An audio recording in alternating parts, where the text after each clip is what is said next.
Okay, that's a weird way to start a video. I'm going to be talking for this one, so you won't be staring at my computer. So you're just going to have to believe me. But if you've seen from my other videos, if this is your first time here, I'm pretty thorough. But see, like, yep, see, this is all I'm reading off of. But the link between obesity and corona deaths, possibly, most likely. I don't think I'm the only person to make this correlation, but break it down for some numbers for you.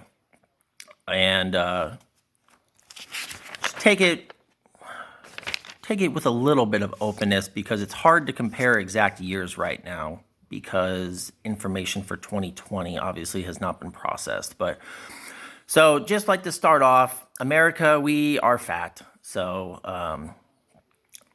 let me see, ama-assn.org. That's where you can get this info. 39.6% of adults are obese. 18.5% of children 2 to 19 are obese. Okay. Now, this next stat, because you remember when Corona first took over and everyone was like, oh, black people are disproportionately being affected by it. Well, then when I looked it up, it was actually Latinos. Middle-aged ones too, like 40 plus. So, the obesity rate is the highest amongst Latinos at 47%. Now, blacks are a close second with 46.8, and then whites are 37.9. Women are more likely to be obese and severely obese. And then, of course, you always have the poverty comparison. 29.7% of those making 400% above the poverty line is the obesity rate. 400% above the poverty line was, if I remember correctly, about 55 to 60 grand a year. So, and it's 42.6% for those who are 100% to 199% above the poverty line. What classifies as poverty line here in the United States, I talked about it on my capitalism video. I believe it's one person, $12,000, give or take. And then I saw this thing on seniorcare.org, globally ranked for 12th for obesity. And then in 2017, 8% of global deaths were from obesity, okay? Now let's jump to 2020. Corona. The 3 healthiest countries in 2020, Spain, Italy, and Iceland, okay? And Corona cases. Now the numbers, I'm just going off what the CDC has, so take it as you will. Spain, 1.63 million cases of corona. How many deaths? 45,000. Crazy, isn't it? Italy, 1.6 million. And there was always this huge, oh, Italy is terribly off and they're suffering so bad. But the news likes to spin up the number of cases, and then they make people think that it equals the number of deaths. At least that's what all the foreigners on YouTube like to say. Is it just me, or has YouTube turned nothing but foreign comments? I mean, seriously, it's not hard to go look at profiles and be like, okay, wow, you can tell they're not from here by the way they spell or anything. But Italy, 1.6 million cases. Number of deaths, 55,000.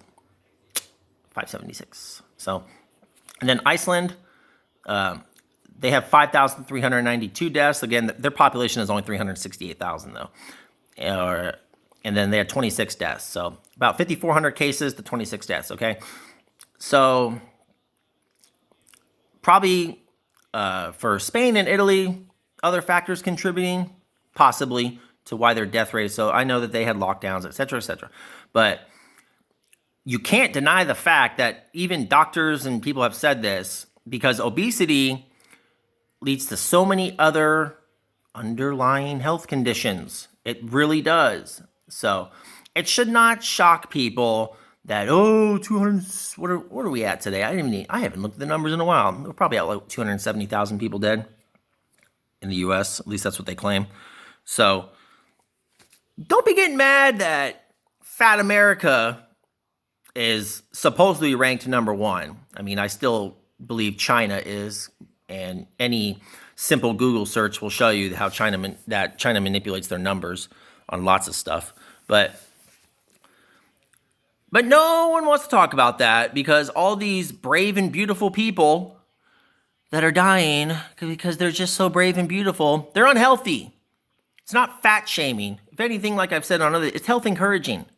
And then all these dumb idiots who want to talk about, oh, we don't have universal health care.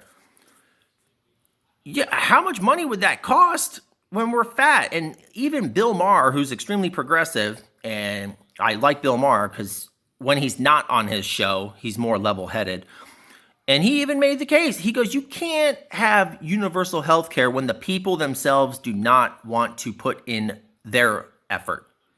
So, I mean, if we had free health care, do you think people would take care of themselves more here? Probably not. It's hard to quantify, but it'd be interesting to see.